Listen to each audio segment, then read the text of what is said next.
بلکہ اگر اللہ نہ کرے کسی نے جادو کر دیا ہو، کسی نے جو وہ آپ کو شہر میں گرفتار کر دیا ہو، آپ کی بچی کو رشتے نہیں آتے ہو، اگر اسی طرح آپ کے شوہر کی روزی نہیں چلتی ہو، میاں بیوی کے اندر نفرت ہو، میاں بیوی کے اندر تعلقات اچھے نہ ہو، تو علاج اور معالجے کے ذریعے سے کہیں اور جانے کی بجائے ایک آسان طریقہ آپ کو بتا دیا جاتا ہے۔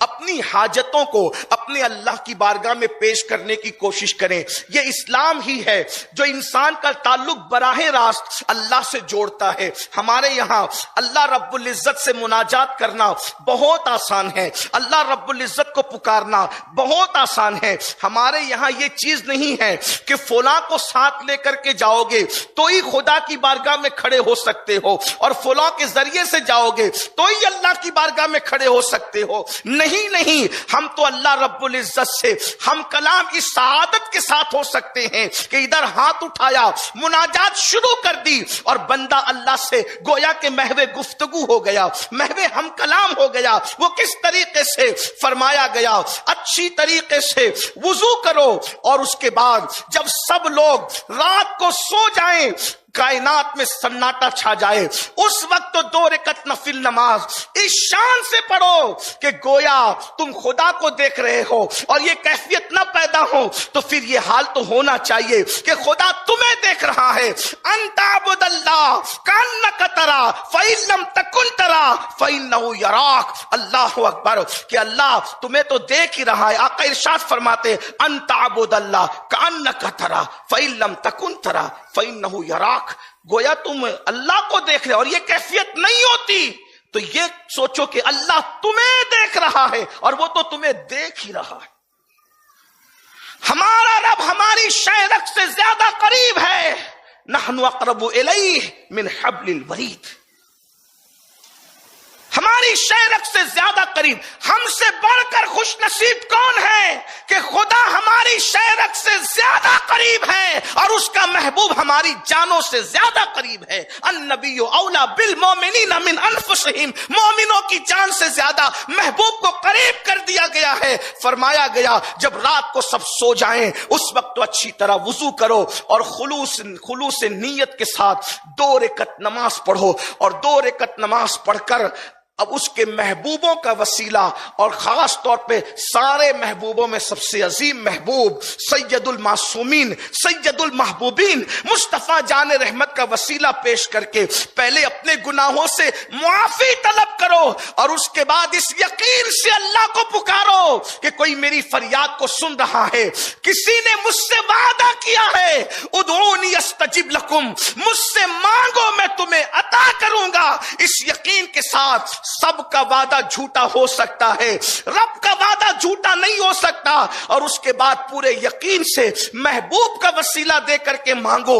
نہ ملے تو پھر کہنا ہمیں کسی اور دروازے پر جا کر ایمان کا سودا کرنے کی ضرورت نہیں ہے۔ آپ اپنے گھر میں مصلی پر بیٹھ کر اپنے اللہ سے فریاد کرنا سیکھو، اپنے اللہ سے مناجات کرنا سیکھو۔ ارے جس نے مانگا یقین کے ساتھ میرے اللہ نے عطا کیا۔ یہ بات جو تمہارے دل و دماغ میں بٹھائی گئی ہے کہ ہم تو گنہگار ہیں، ہماری دعا کیا قبول ہوگی، ہم تو گنہگار ہیں اور ہماری فریاد کیا قبول ہوگی، یہ غلط ہے۔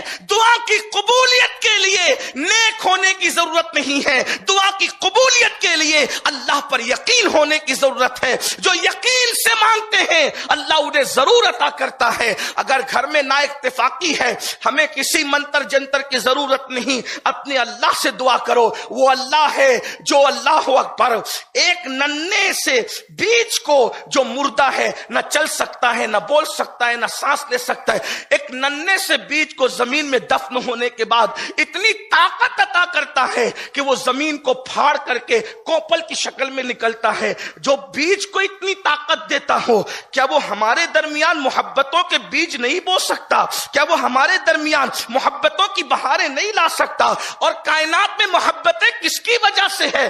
اسی کی مرضی سے ہے. اگر وہ چاہے تو ماں اور بچے میں محبت پیدا کر دے، اور وہ نہ چاہیں تو جنم دینے کے بعد بچے کو ماں ہاسپٹل میں پھینک کر کے بھاگ جاتی ہے. وہی ماں ہے، ایک جگہ ماں جان دے رہی ہے، دوسری جگہ پھینک کر کے بھاگ رہی ہے. تو یہ کس کا نظام ہے؟ یہ اسی کا نظام ہے. وہ چاہے تو اتنی ممتا پیدا کر دے کہ ماں اپنے بچے پہ سب کچھ قربان کر دے، اور اگر وہ چاہے تو اللہ رب العزت ممتا نہ پیدا کرے تو ماں خود بچے کی جان لینے کے لیے تیار ہو جاتی ہے. تو یہ سب اللہ کا نظام ہے. اللہ رب العزت محبتیں بھی پیدا کرتا ہے، وہ محبتیں اٹھاتا بھی ہے. اس لیے اگر نفرتوں کا ماحول ہے، اللہ سے فریاد کرو. بچیوں کو رشتے نہیں ہیں، اللہ سے فریاد کرو. بس شرط اتنی ہے، محبوب کو وسیلہ بنا کر. کسی نے بہت اچھی بات کہی تھی، دعا کر خدا سے دعا کر، مگر مصطفیٰ کو وسیلہ بنا کر، حضور کو وسیلہ بنا کر مانگو گے سارے مسائل حل ہوتے نظر آئیں گے. حضور غوث پاک کو وسیلہ بنا کر مانگو گے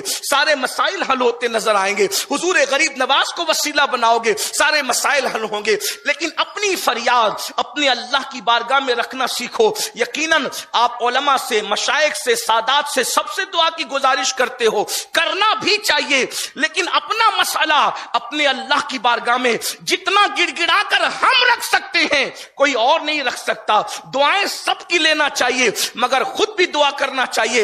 اور ساری دعاؤں میں سب سے مقبول جو دعا ہے، قرآن کہتا ہے فَإِنَّ مَعَ الْعُسْرِ يُسْرًا إِنَّ مَعَ الْعُسْرِ يُسْرًا فَإِذَا فَرَغْتَ فَانْصَبْ وَإِلَىٰ رَبِّكَ فَارْغَب. ہر مصیبت کے بعد راحت ہے، اور بے شک ہر مصیبت کے بعد دوہری راحت ہے. شرط کیا ہے؟ فَإِذَا فَرَغْتَ فَانْصَبْ. جب نماز سے فارغ ہو جاؤ، وَإِلَىٰ رَبِّكَ فَارْغَب، تو دعا میں محنت کرو، دعا میں گڑ گڑاؤ. نماز کے بعد کی دعا کی سب سے زیادہ اہمیت ہے. بلکہ جنہوں نے ایک صاحب تو ایسے تھے جن کی آنکھیں نہ تھی، نابینا ہو گئے تھے. انہوں نے اللہ کے رسول علیہ السلام سے عرض کی، یا رسول اللہ صلی اللہ علیہ وآلہ وسلم، میں چاہتا ہوں کہ مجھے آنکھیں مل جائے. اللہ کے حبیب علیہ السلام نے فرمایا کہ اگر صبر کرو تو جنت ہے. انہوں نے عرض کی، یا رسول اللہ صلی اللہ علیہ وآلہ وسلم، مجھے آنکھیں چاہیے. تو اللہ کے حبیب علیہ السلام نے طریقہ عطا فرمایا. ہمارا ایمان ہے اگر حضور علیہ السلام ہاتھ رکھ دیتے تو انہیں آنکھیں مل جاتی. جب حضرت عیسیٰ کے ہاتھ رکھنے سے اندھوں کو آنکھیں مل سکتی ہے تو جان عیسیٰ کی شان ہی جدا ہے. اللہ اکبر. بلکہ وہ مسیحا نہیں، جان مسیحا ہے. مگر میرے آقا نے ہمیں طریقہ عطا فرمایا. حضور جانتے تھے کہ قیامت تک کے لیے امت کو آنا ہے، سب کے لیے تو دست مصطفیٰ نصیب نہ ہوگا. تو حضور علیہ السلام نے قانون عطا فرما دیا. فرمایا اچھی طرح سے وضو کر، اور وضو کرنے کے بعد 2 رکعت نفل پڑھ، اور اس کے بعد پھر حضور نے اپنے وسیلے سے دعا کرنے کا حکم دیا. میرے آقا فرماتے یوں اللہ کو پکار، اللہم انی اسألک واتوجہ الیک بنبیک سیدنا محمد صلی اللہ علیہ وآلہ وسلم نبی الرحمہ، یا رسول اللہ انی توجہت الی ربک فی ھذی حاجتی لتقضی لی. اس طریقے سے، اور پھر اس کے بعد اپنی حاجت کو پیش کرنے کے بعد فشفع فی کہے، اور یوں آقا کریم صلی اللہ علیہ وسلم کا وسیلہ پیش کرے. وہ صحابی نے ایسا ہی کیا. جب انہوں نے کیا، اللہ نے ان کی آنکھوں کو روشن فرما دیا، ان کی آنکھیں روشن ہو گئی. اب یہ تو حضور نے ان کو بتایا تھا. حضرت عثمان غنی کے دور میں ایک صحابی تھے، وہ ان کی طرف حضرت عثمان غنی کی توجہ نہیں ہوتی تھی. تو ایک صاحب سے انہوں نے شکایت کی، یہ تو میری طرف توجہ ہی نہیں کرتے. تو انہوں نے یہی دعا اور یہی نماز ان کو سکھائی کہ نماز پڑھ کے یوں دعا کرو. انہوں نے جیسے ہی جو ہے اس طرح سے کیا، حضرت سیدنا عثمان غنی ان کی طرف متوجہ ہوئے. تو یہ اللہ کی بارگاہ کی طرف آؤ. اللہ رب العزت سے جو ہم دور ہو گئے، اللہ ہم سے قریب ہے، ہمیں اللہ سے قریب آنے کی ضرورت ہے. حضور ہم سے قریب ہے، ہمیں حضور سے قریب ہونے کی ضرورت ہے. اور یاد رکھنا، اسلام تو پھر ہمیں بہت بلندی پر لے جاتا ہے. تو اپنے مسائل کو اللہ کی بارگاہ میں رکھ